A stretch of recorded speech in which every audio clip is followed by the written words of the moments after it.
But now we are, okay, you can see for example this graffito on the left, on the top of this building. In Palermo, we have Saint Rosalia. Saint Rosalia having like a little bit of many problem on violence on women. So, you know, musician comes from all over the world and they do concert here. So hero. And actually this is another controversial thing because, you know, no, dobbiamo andarci, little island, and they had the control of those islands. They were popular in the bar and in the church, and they actually died. Drove completely crazy some people. So they. Today, let's forget about what we think we know about Sicily. Cosa ci fanno entrare? No, perché it's a church. And so, you know, I mean, if you go all the way down that street, you will reach the turn, and it's going to leave us in the closest place where we can get. We had we had Spanish, we had French, and after we had a group of families, really important families, they had, they were really powerful, so they got the control of our land. And each of those domination left something here. As a traditions, as food, as, you know, like way of living. Our best, I mean, Sicily right now is a perfect mix between the Arab, because we have a lot, you know, into our, you know, a lot is connected with the Arab culture. For example, like the market, we have like some of the most important, you know, historical market here in Palermo, and they are still, I mean, if you go there, they are really close to the market that you find, you know, in Morocco, for example, you know, like you feel the craziness, you know, really attractive. But now we are, okay, you can see for example this graffito on the left, on the top of this building. This is one of the two judges that died in 1983. And unfortunately, I mean, we have many graffiti, but not just graffiti, all around the town, because we cannot forget about what happened. I don't want to make it too much about mafia, guys, but you know, like, as we met, you know, the graffito, I think is important to do, you know, talk just a little bit about it. You know, also this point, I mean, the mafia thing is something that happened because of so many different domination that we had. And so let's say that we never had someone having completely control of our land, in the good and in the bad. So it was a little bit of too many people trying to get control. Mafia was one of them. Ancora questa. I was telling you about, you know, the different domination. Sicily, but actually, as we are in Palermo, and now we're gonna get into the mysterious idea that is behind Palermo. We have, I don't know if you know, in Sicily in general, we have different, each town has a saint patron. Saint patron. If you go to Ragusa, which is another little town in the middle of Sicily, we have, for example, St. George. In Catania, we have St. Agata. In Palermo, we have Saint Rosalia. Saint Rosalia is for us like our Saint Patron, like the number one, you know, Saint Patron. How come we have Santa Rosalia as a Saint Patron? Santa Rosalia, we have to go back in the medieval time, when basically this girl, which was a really young girl, is always the same story, guys. Always the same story. There is this girl, she doesn't want to get married, but everybody around her wanted her to get married. So I wanted to force her on getting married, and she completely refused. She said, no, this is not gonna happen. I'm not gonna do this. She was I mean, the reality was that she wanted to be free to pray, and she didn't want to get married with this one. So she started to, you know, like traveling around Sicily, walking around Sicily like un eremita, okay, by herself. And she, at one point, decided to die on her own on the top of a mountain just next to the harbor. If you are at the harbor, when we go back, I'm gonna also show you. You cannot really see clearly where, but it's over there. She died there. 90. We go back to 1625. 1625. The plague is all around Sicily, and in Palermo people are dying every day. A man once, one night, had a dream and dreamt about this girl, Santa Rosalia, and she said to him in this dream, she said, if you go on the top of the mountain, you will find my bones under the ground. Get those bones and you will go around Palermo with it, and you will see that the plague will disappear forever. Everybody was like, oh my god, this one is crazy, what he's talking about. I mean, a dream, Santa Rosalia, the bones, what is that? But someone believed on him, so they got the bones, they went all around Palermo, and the plague disappeared, so the town was saved. Since the year Palermo, Palermo had a new Saint Patron, which was Santa Rosalia. We're gonna go back on talking about her, because for us is and right now, guys, is a really complex time for women all around the world. But in Italy, we are having like a little bit of many problems on violence on women. So let's say that Santa Rosalia for us is also an example of determination and freedom.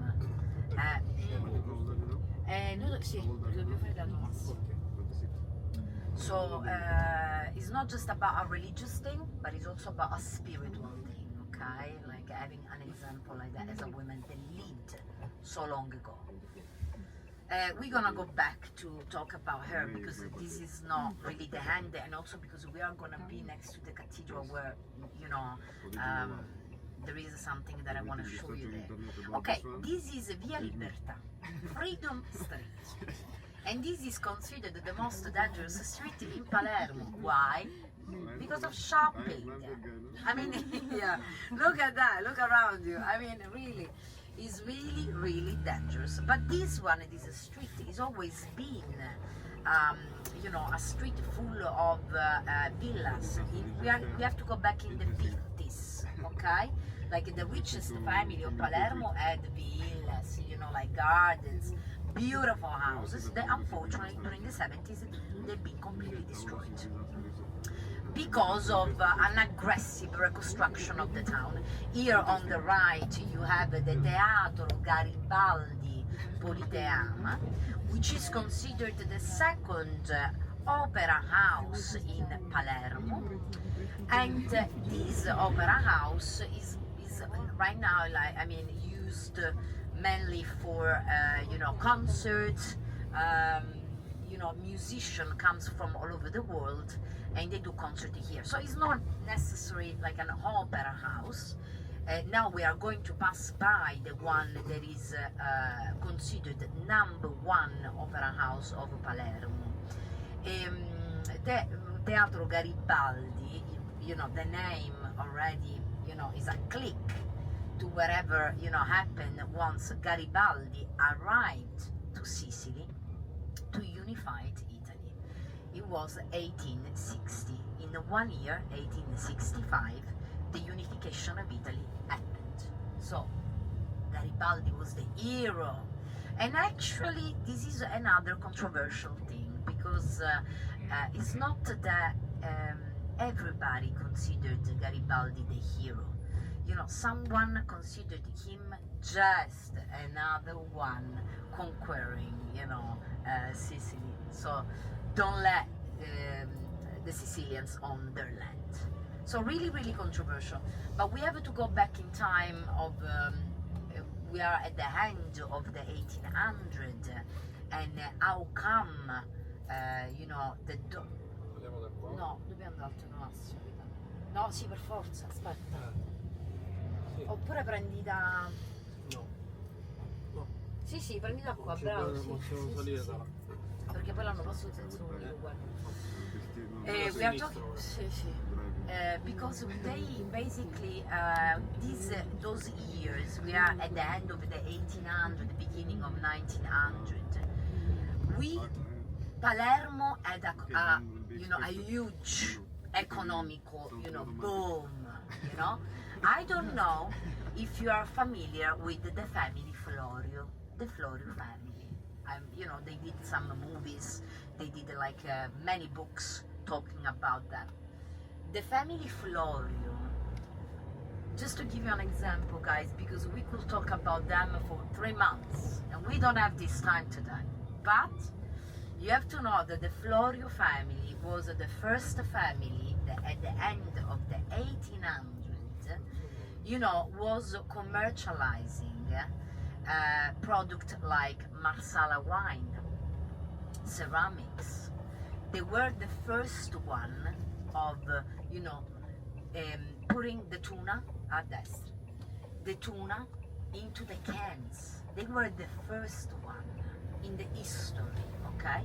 So that made more easy to commercialize a product that was so popular here. We are talking about that they had the control of some of the islands like Favignana. We have Sicily is like Mediterranean Sea, right? We have next, you know, on the right side of Sicily, we have a little, 3 little islands, and they had the control of those islands. They were popular at the time for the tuna, but like they were collecting, like fishing, you know, kilos and kilos and kilos of tuna. They had to preserve it, so they found the best way. All right, and so with them, as they had a lot of money, they represented the elite of our society. It's because of them that right now we have another opera house, which is the one that you see on your left. If you don't see it, you will see it soon. This is the Teatro Massimo, the opera house. This is where the most important, you know, let's say,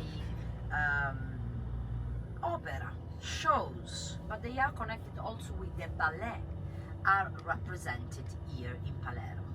This is the 3rd biggest opera house in Europe, smaller just after opera house in Paris and the opera house in Vienna. Okay, so we have this huge opera house built at the end of the 1800s, beginning of 1900, and Palermo, finally Palermo is becoming one of the most popular destinations in Europe, as Paris, as London, and so on. Obviously, different sides, but Palermo was trying to get into this, you know, cultural, you know, this culture that was happening in Europe.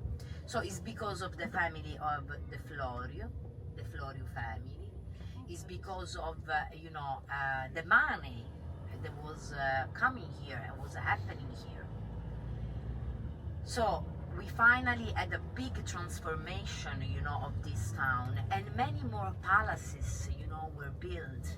We are going to see, now we are on our way to the Cappuccini.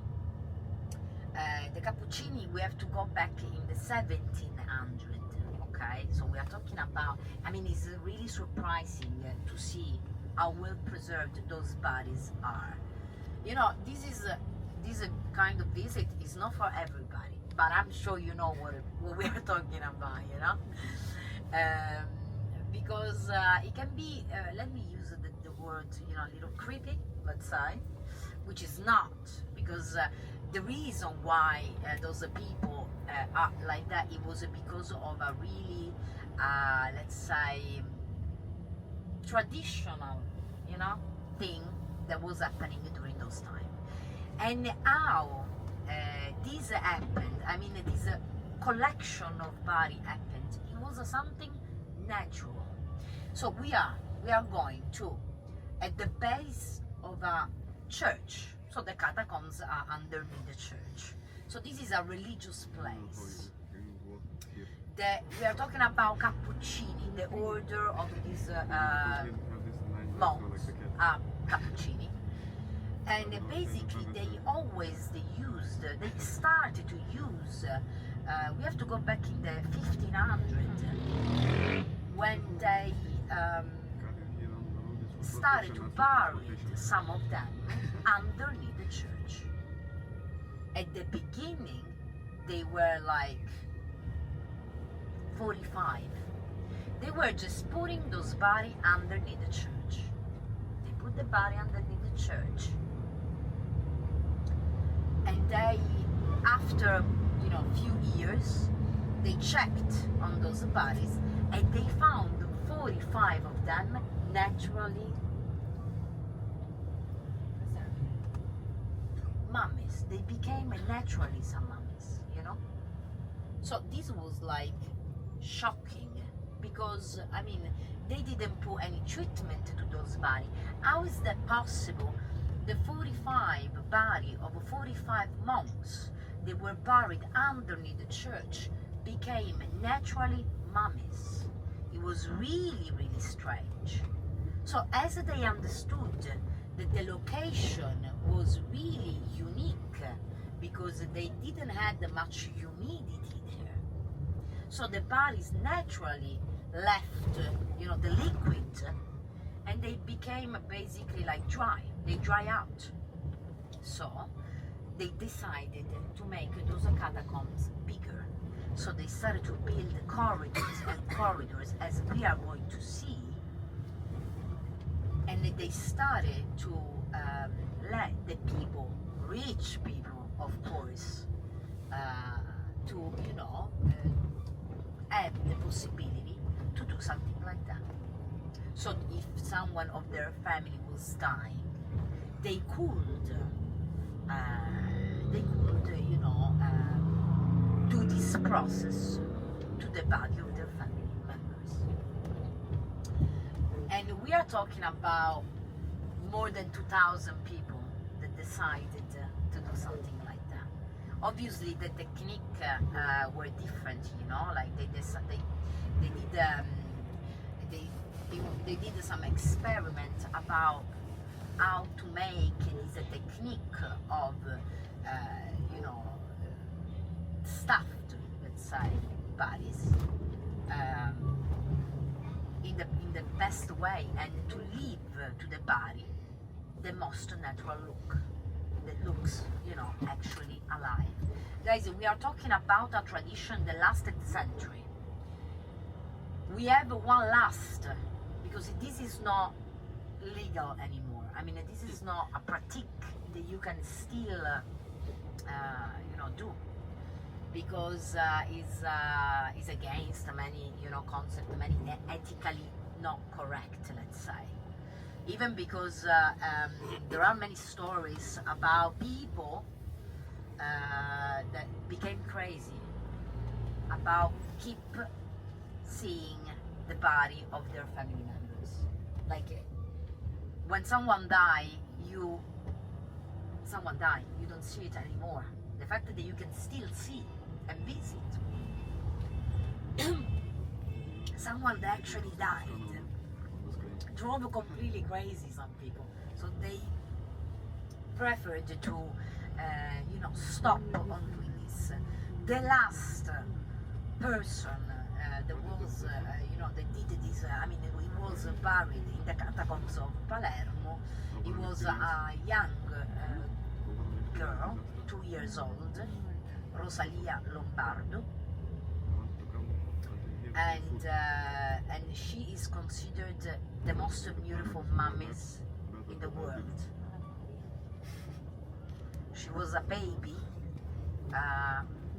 She died in 1920 because of pulmonite, because she had a really high fever, and you know, the father was really upset because of that, and you know, I mean, they had to find you know, a solution to, I mean, they wanted to have her still alive.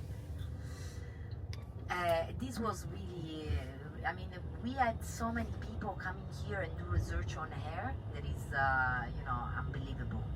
Because she still kept a look, a really alive look.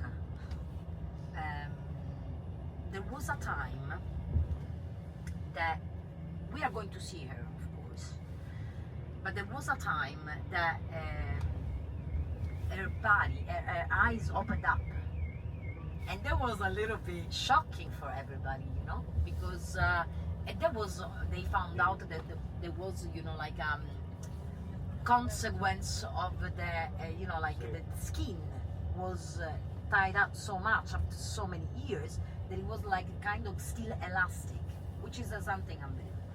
But you know, it's been really strange. I remember I was here and so many people arrived here and they were like, oh my god, what is going on, you know. So it was really, really strange.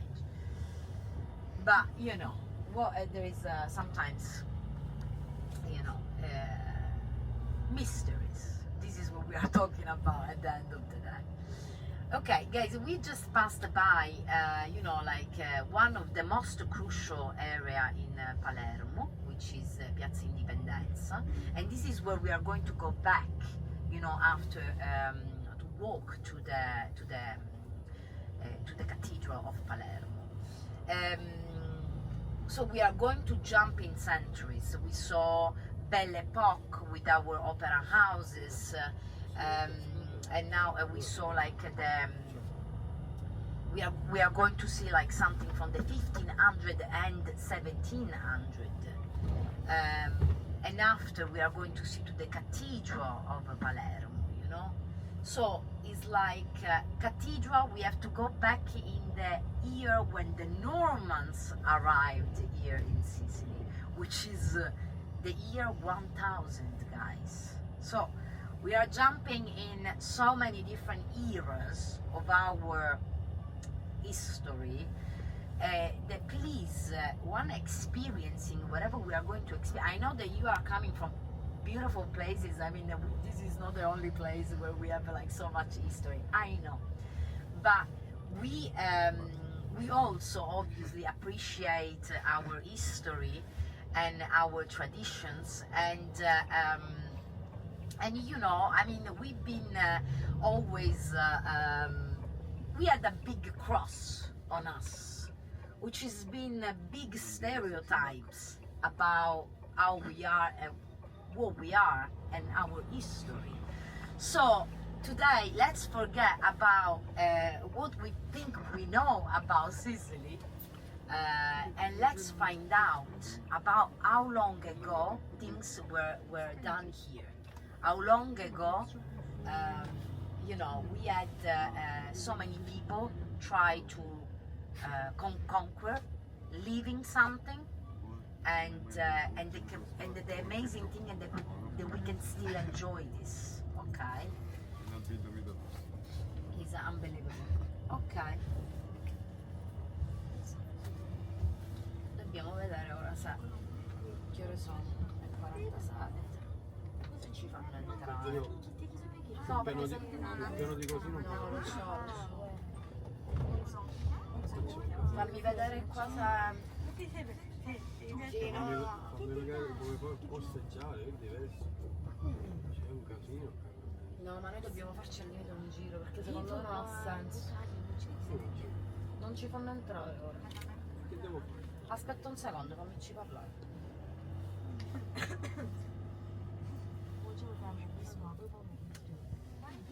Give me 1 second, guys. We have to specify one thing.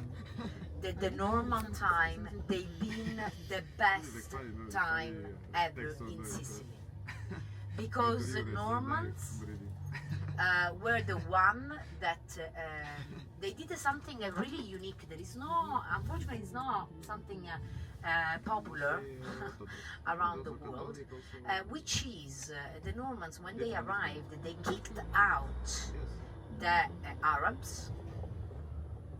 They and they started to build buildings,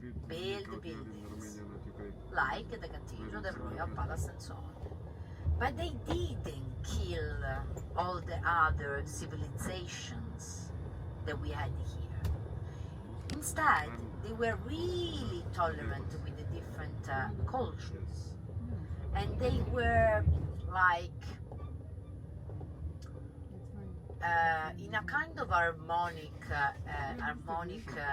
society. They created a really harmonic society, and they used, the Byzantine, the Arabs, and all the Jews, the other culture that were here to build those buildings. That's why right now we have some of the characteristics of those buildings remind us to Arab style, because the ends that actually made those buildings were Arabs, but on the power they were Normans.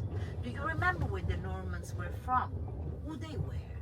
The Normans were Vikings, They were Vikings, they became Christian, and they became Christian to be able to conquer, Europe. In fact, they were, all around Europe. They passed by France, and they became, they built, in fact, also around France, but all around Italy in some areas,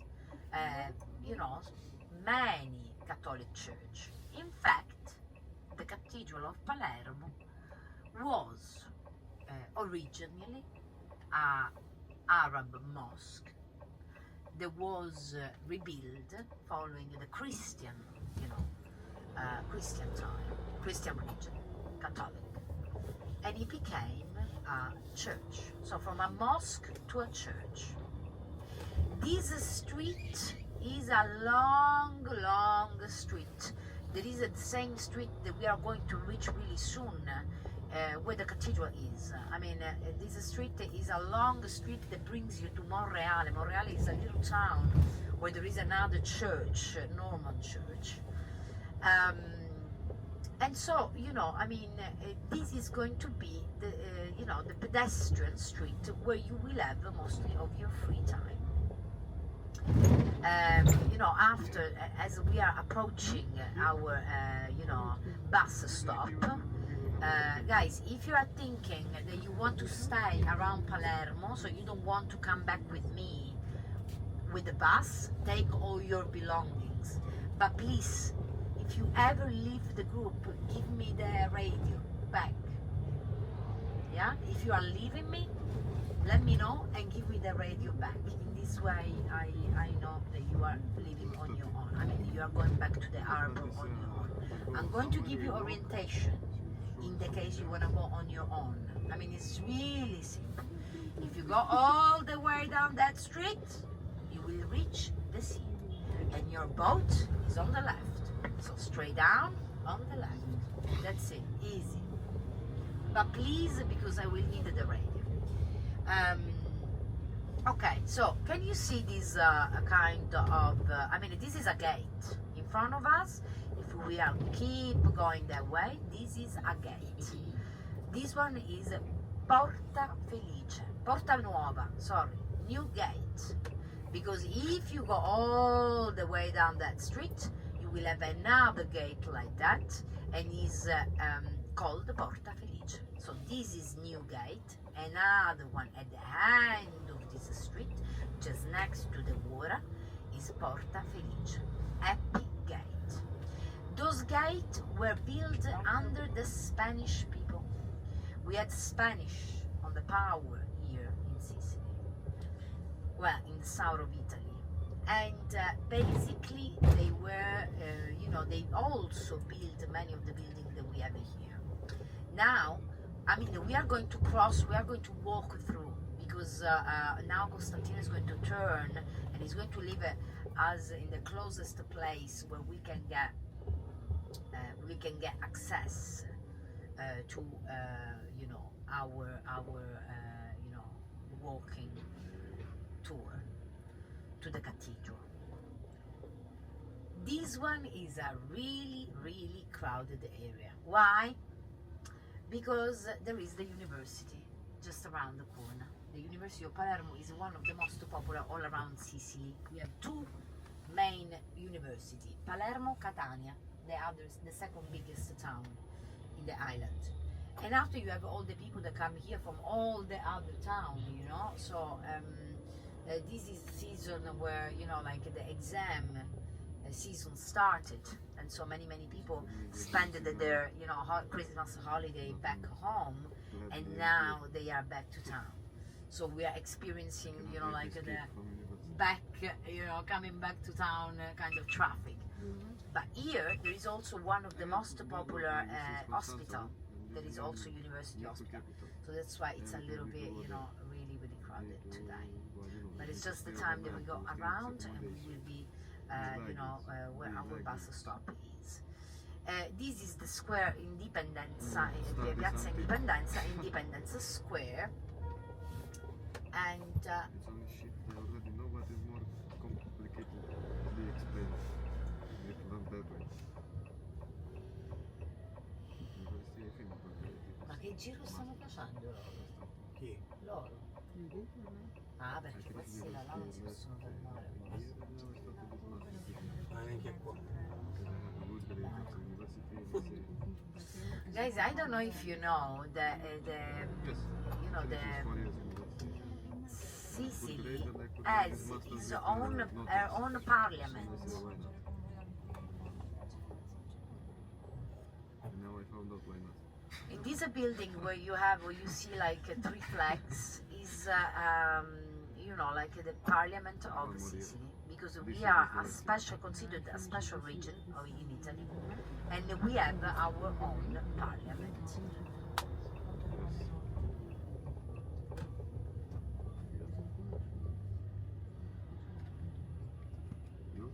Now you will see, just behind the trees on your left, behind those trees, this is the Royal Palace. Royal Palace, built by Roger, the king, the Norman king, is under restoration, because, guys, remember that we have to go back in time, like year 1000, at the end of the year 1000. But as you see the windows, all the arches, it gives you an idea about an Arabic style, you know. And right now the Royal Palace is also, you know, like there are expositions about art. Expositions, I mean, it is possible to visit, but not always, as this is also like the place where our parliament get together, you know. Ok, ora giriamo a sinistra, ci siamo. Ancora aperto il parco Orleans, sì, l'hanno riaperto. Ci sono Ma animali dentro. c'è qualche come si chiama? Volatile. Volatile, tipo oche. Ah, ok. Io ricordo quando ero piccola c'erano, C'erano un sacco di animali. sì. Vabbè, meglio così. Alright guys, and here we are, this is our stop. So, Depending. Sometimes I think they have also. ti devo aggiornare, Magari ti ce chiamo l'ho subito pure. appena uscito. Ti devo Sometimes vedere per I ricordare yes, I understand what they say, but sometimes